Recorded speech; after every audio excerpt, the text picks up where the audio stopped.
নতুন pay scale কার্যকরের লক্ষ্যে বিশাল অঙ্কের অর্থের সংস্থান নিশ্চিত করেছে অন্তর্বর্তী সরকার চলতি মাসেই কার্যকরের পরিকল্পনা।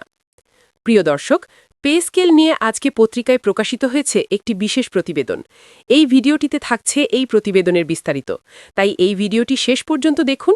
আর যারা এখন পর্যন্ত আমাদের চ্যানেলটি সাবস্ক্রাইব করেননি, প্রত্যেক মুহূর্তের পে স্কেলের সর্বশেষ আপডেট সবার আগে পেতে আমাদের চ্যানেলটি সাবস্ক্রাইব করে আমাদের সাথেই থাকুন।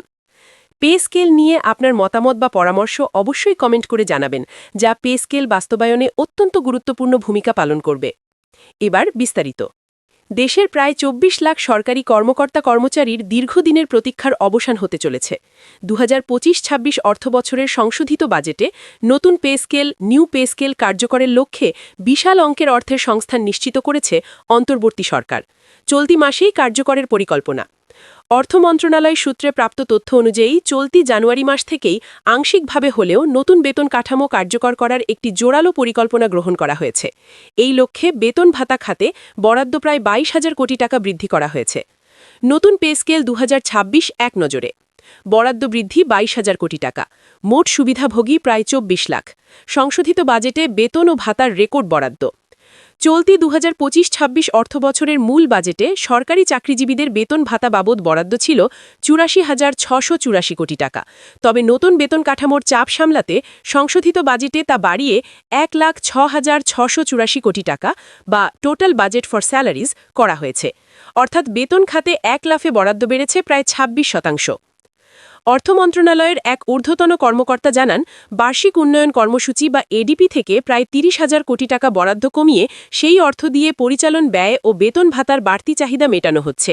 এতে করে সরকারের উপর বাড়তি ঋণের বোঝা না চাপিয়ে অভ্যন্তরীণ সম্পদ থেকেই নতুন পে স্কেল বাস্তবায়নের পথ প্রশস্ত করা হয়েছে।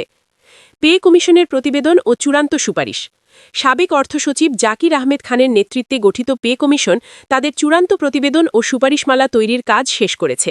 নির্ভরযোগ্য সূত্র জানিয়েছে, চলতি সপ্তাহের মধ্যেই এই প্রতিবেদন সরকারের উচ্চ পর্যায়ে জমা দেওয়া হবে। প্রতিবেদনের মূল বিষয়গুলো হল মূল বেতন বৃদ্ধি, গ্রেড ভেদে মূল বেতন বা বেসিক স্যালারি উল্লেখযোগ্য হারে বাড়ানোর প্রস্তাব, ভাতা সমন্বয়, বর্তমান বাজার দরের সাথে সঙ্গতি রেখে বাড়ি ভাড়া, চিকিৎসা ও যাতায়াত ভাতা পুনর্বিন্যাস, মহার্ঘ ভাতা বিতর্ক। নতুন পে স্কেল কার্যকর না হওয়া পর্যন্ত অন্তর্বর্তীকালীন মহার্ঘ ভাতা নিয়ে আলোচনা থাকলেও এখন সরাসরি পে স্কেল বাস্তবায়নের দিকেই এগোচ্ছে সরকার। কবে নাগাদ কার্যকর হবে? অর্থ উপদেষ্টা ড সালেহুদ্দিন আহমেদ জানিয়েছেন, প্রতিবেদন পাওয়ার পর দ্রুত আমলাতান্ত্রিক আনুষ্ঠানিকতা শেষে এটি বাস্তবায়নের প্রক্রিয়া শুরু হবে।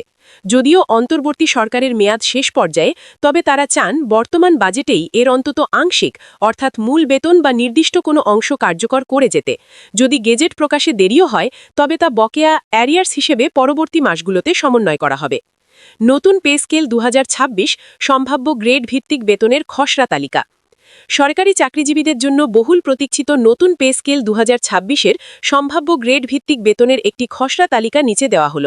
এই তালিকাটি মূলত বর্তমান মূল্যস্ফীতি এবং পে কমিশনের বিভিন্ন সূত্রের দেওয়া প্রস্তাবনা, ১০ থেকে ১৫% বিশেষ সুবিধা এবং অন্যান্য ভাতা সমন্বয়ে বিশ্লেষণ করে তৈরি। ১ গ্রেড ১,১০,০০০ থেকে ১,২০,০০০ টাকা। পঞ্চম গ্রেড ৬২,০০০ থেকে ৬৫,০০০ টাকা। নবম গ্রেড প্রথম শ্রেণী ৩৩,০০০ থেকে ৩৫,০০০ টাকা। দশম গ্রেড ২৪,০০০ থেকে ২৫,৫০০ টাকা। একাদশ গ্রেড ১৮,৫০০ থেকে ১৯,০০০ টাকা। ত্রয়োদশ গ্রেড ১৬,০০০ থেকে ১৭,০০০ টাকা। ষোড়শ গ্রেড ১৪,০০০ থেকে ১৫,০০০ টাকা।